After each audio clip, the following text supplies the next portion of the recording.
हर हर महादेव दोस्तों। महाशिवरात्रि व्रत की प्रमाणिक और पौराणिक कथा।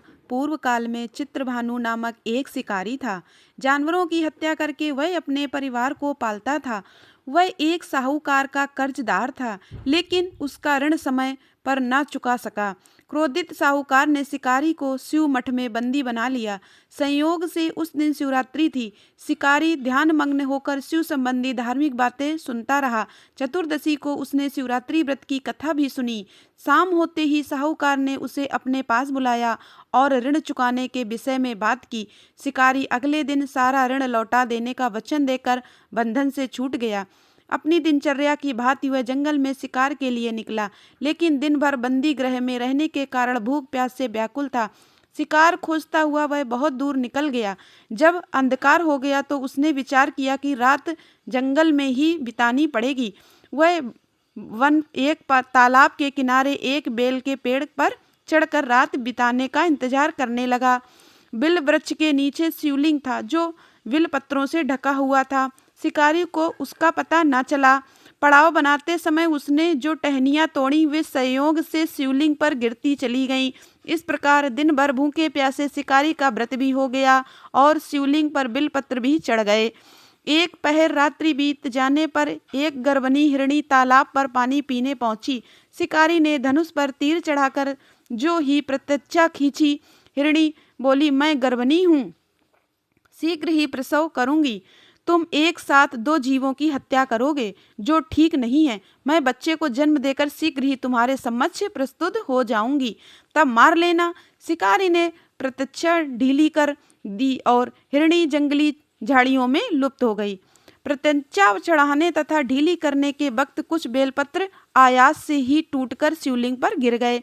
इस प्रकार उसने उसे अनजाने में ही प्रथम पहड़ का पूजन भी संपन्न हो गया। कुछ ही देर बाद एक और हिरणी उधर से निकली। शिकारी की प्रसन्नता का ठिकाना न रहा। समीप आने पर उसने धनुष पर बाण चढ़ाया। तब उसे देखकर हिरणी ने विनम्रता पूर्वक निवेदन किया, हे शिकारी, मैं थोड़ी देर पहले ऋतु से निवृत्त हुई हूँ, कामातुर विरहिणी हूँ, अपने प्रिय की खोज में भटक रही हूँ। मैं अपने पति से मिलकर शीघ्र ही तुम्हारे पास आ जाऊंगी। शिकारी ने उसे भी जाने दिया। 2 बार शिकार को खोकर उसका माथा ठनका। वह चिंता में पड़ गया। रात्रि का आखिरी पहर बीत रहा था। इस बार भी धनुष से लगकर कुछ बेलपत्र शिवलिंग पर जा गिरे तथा दूसरे पहर की पूजन भी संपन्न हो गई। तभी एक अन्य हिरणी अपने बच्चों के साथ उधर से आ निकली। शिकारी के लिए एक स्वर्णिम अवसर था। उसने धनुष पर तीर चढ़ाने में देर नहीं लगाई। वह तीर छोड़ने ही वाला था कि हिरणी बोली, हे शिकारी, मैं इन बच्चों को उनके पिता के हवाले कर कर लौट आऊंगी। इस समय मुझे मत मारो। शिकारी हंसा और बोला, सामने आए शिकार को छोड़ दूं?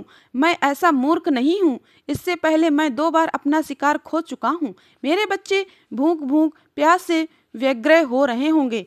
उत्तर में हिरणी ने फिर कहा, जैसे तुम्हें अपने बच्चों की ममता सता रही है, ठीक वैसे ही मुझे भी है शिकारी। मेरा विश्वास करो, मैं इन्हें इनके पिता के पास छोड़कर तुरंत लौटने की प्रतिज्ञा करती हूँ। हिरणी का दुख भरा स्वर सुनकर शिकारी को उस पर दया आ गई। उसने उस मृगी को भी जाने दिया। शिकारी के शिकार के अभाव में तथा भूख प्यास से व्याकुल शिकारी अनजाने में ही बेल वृक्ष पर बैठा बेलपत्र तोड़ तोड़कर नीचे फेंकता जा रहा था। पांव फटकने को हुई तो एक हृष्ट पुष्ट मृग उसी रास्ते पर आया। शिकारी ने सोच लिया कि इसका शिकार वह अवश्य करेगा। शिकारी की तरह प्रत्यक्षा देखकर मृग विनीत विनीत स्वर में बोला, हे शिकारी, यदि तुमने मुझसे पूर्व आने वाली 3 मृगियों तथा छोटे छोटे बच्चों को मार डाला तो मुझे भी मारने में विलंब ना करो, ताकि मुझे उनके वियोग में एक क्षण भी दुख न सहना पड़े।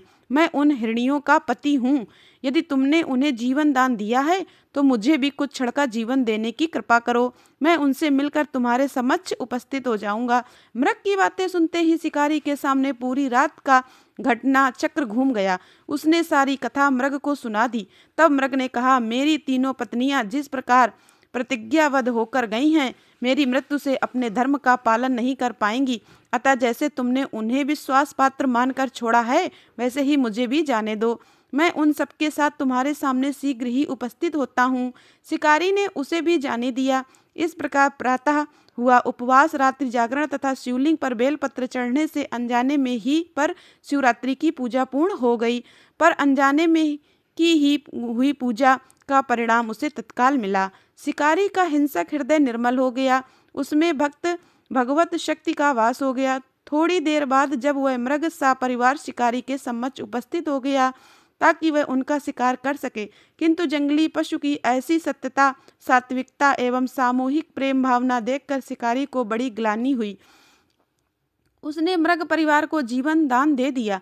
अनजाने में शिवरात्रि के व्रत का पालन करने पर भी शिकारी को मोक्ष की प्राप्ति हुई। जब मृत्यु काल में यमदूत उसके जीवन को ले जाने आए तो शिवगों ने उन्हें वापस भेज दिया तथा शिकारी को शिवलोक ले गए। शिव जी की कृपा से ही अपने इस जन्म में राजा चित्रभानु अपने पिछले जन्म को याद कर रख पाए तथा महाशिवरात्रि के महत्व का जानकर उसका अगले जन्म में भी पालन कर पाए। शिव कथा का यह संदेश शिकारी की कथा अनुसार महादेव तो अनजाने में किए गए व्रत का भी फल दे देते हैं, पर वास्तव में महादेव शिकारी के दया भाव से प्रसन्न हुए। अपने परिवार के कष्ट का ध्यान होते हुए भी शिकारी ने मृत परिवार को जाने दिया। यह करुणा ही वस्तुत उस शिकारी को उन पंडित एवं पुजारियों से उत्कृष्ट बना देती है जो कि सिर्फ रात्रि जागरण, उपवास एवं दूध, दही, बेलपत्र आदि द्वारा शिव को प्रसन्न कर लेना चाहते हैं। इस कथा में सबसे महत्वपूर्ण बात यह है कि इस कथा में अनजाने में हुए पूजन पर विशेष बल दिया गया है। इसका अर्थ यह नहीं कि शिव किसी भी प्रकार से किए गए पूजन को स्वीकार कर लेते अथवा भोलेनाथ जाने अनजाने में हुए पूजन में भेद नहीं कर सकते हैं। वास्तव में वह शिकारी शिव पूजन नहीं कर रहा था। इसका अर्थ यह भी हुआ कि वह किसी तरह की किसी फल की कामना भी नहीं कर रहा था। उसने मृत परिवार को समय एवं जीवन दान दिया जो शिव पूजन के समान है। शिव का आर्थिक कल्याण होता है। उन निरीह प्राणियों का कल्याण करने के कारण ही वह शिव तत्व को जान पाया तथा उसका शिव से साक्षात्कार हुआ। परोपकार करने के लिए शिव महाशिवरात्रि का दिवस होना भी आवश्यक नहीं है। पुराण में 4 प्रकार के शिवरात्रि पूजन का वर्णन मासिक शिवरात्रि, प्रथम आदि शिवरात्रि तथा महाशिवरात्रि पुराण वर्णित अंतिम शिवरात्रि है। नित्य शिवरात्रि वस्तुतः प्रत्येक रात्रि ही शिवरात्रि है। अगर हम उन परम कल्याणकारी आशुतोष भगवान में स्वयं को लीन कर दें तथा कल्याण मार्ग का अनुसरण करें, वही शिवरात्रि का सच्चा व्रत है। हर हर महादेव। दोस्तों वीडियो को लाइक करें और चैनल को सब्सक्राइब अवश्य करें। धन्यवाद दोस्तों।